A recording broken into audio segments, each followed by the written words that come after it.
Why? Why will I give you my watch? At that point, may sakit na ako. Wasn't feeling very well. Nandun lang ako, nakakatayo ako dun kasi may gamot ako.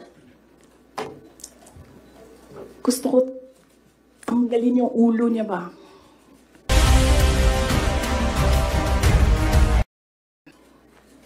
Okay? So, pwede ba, pag nakita niyo siya, sabihan niyo siya, alam niyo, don't ever mention her name or say na I was deceived by her, ganyan. Para hindi tayo nagaganito ba? Ayoko yung pag-usapan, yung mga ganito na bagay. So sabihin niyo sa kanilang lahat, huwag niyo na lang banggitin yung pangalan niya kasi pag binanggit niyo yung pangalan niya, lalabas yung drag me to hell press con. Pwede naman sana tumahimik na lang, no? O bakit kailangan mo pa sabihin na, nabudol niya ako.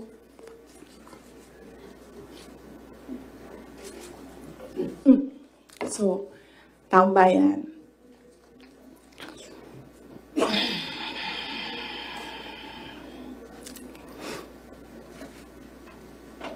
Magkasama kami nag-attend ng isang graduation. Truthfully, I wasn't feeling well.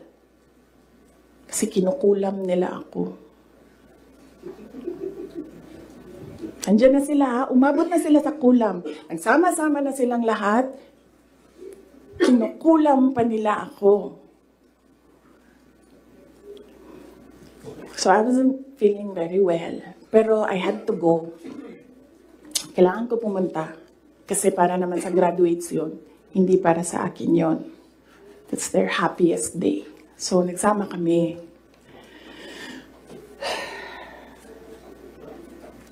Nagsama kami. Nakatayo kami doon. And merong isang graduate na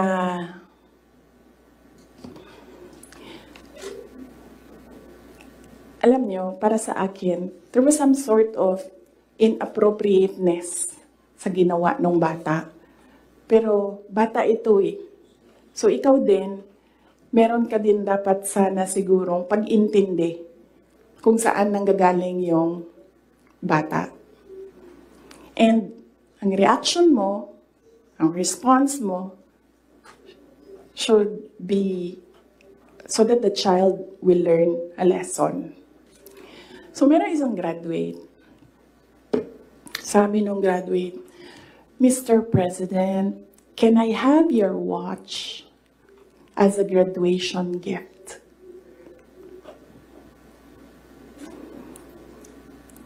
And narinig ko, tabi ako, di ba? Narinig nung katabi ko. Narinig nung katabi ng katabi ko. But apparently, this guy, di niya alam kung ano isasagot niya. So ang ginawa niya, pinaulit niya sa bata. What did you say? So this time, syempre bata, hindi niya alam ba saan yung inulit ng bata, louder this time. Mr. President, can I have your watch as a graduation gift? Nasagot niya. Why? Why will I give you my watch? At that point, may sakit na ako. Wasn't feeling very well. Nandun lang ako, nakakatayo ako dun kasi may gamot ako. Gusto ko tanggalin yung ulo niya ba?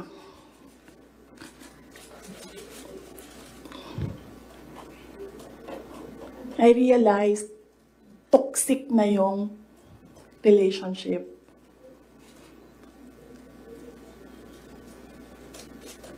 And it did not help na itong dalawang katabi ko, tumawa pa. Pinagtawanan pa nila yung bata.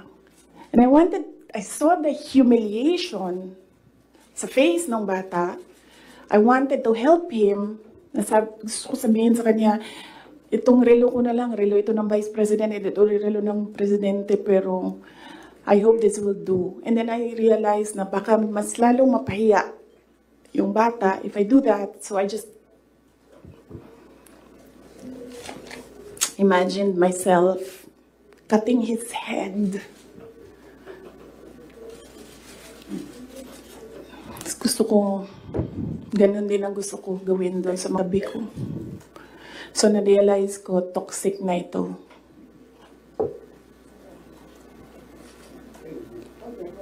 When was that? One of the graduation, hanapin niyo yung footage, makikita niyo doon yung muka ko. Tsaka muka niya. I-lip read niyo yung sinasabi niya. Why? After you were in high school graduation, ma'am? Hanapin niyo yung footage, ma'am. Magtrabaho kayo konti, mag-research kayo.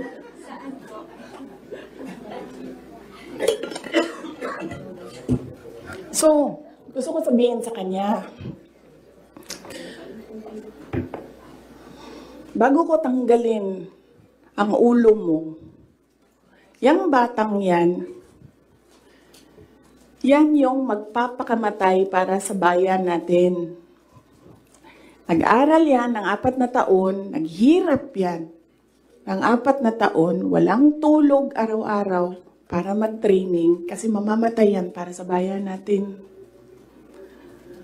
Yan yung batang yan, ang mapuputulan ng daliri diyan sa fiasco ninyo sa West Philippine Sea. And then, I'll cut his head. So, doon, na-realize ko, toxic na, di ba? Ganyan na yung imagination mo. Ang imagination mo, sinasakal mo na yung tao. And then I said, this is over. Tapos na. And then, so hindi pa natigil. Doon sa Tamayong, sa barangay Tamayong, sa Davao. Alala niyo? Pinupuk-puk nila yung mga tao doon. Hinampas, pinupuk. Doon sa diversion road ng Davao City, tinirgas nila yung mga tao doon. Isang tao lang ang hinahanap mo, ha? Bakit mo pukpukin yung 30? Bakit mo itirgas yung 100? Paano nag-surrender yung tao? Di ba kinausap lang? Kinausap lang siya. Mag-surrender ka. And then he said, okay, I will surrender. So anong purpose na pukpukin nyo? Yung tao na hindi naman niya alam na saan si Pastor Kibuloy, nandun lang siya, nagtatrabaho, doon siya nakatira. Anong purpose? Anong purpose na i-tear gas mo yung tao for expressing his desperation, his frustration, his anger? Para lang maghanap ng isang tao na in the end, paano nag-surrender? Kinausap. Nag-surrender siya.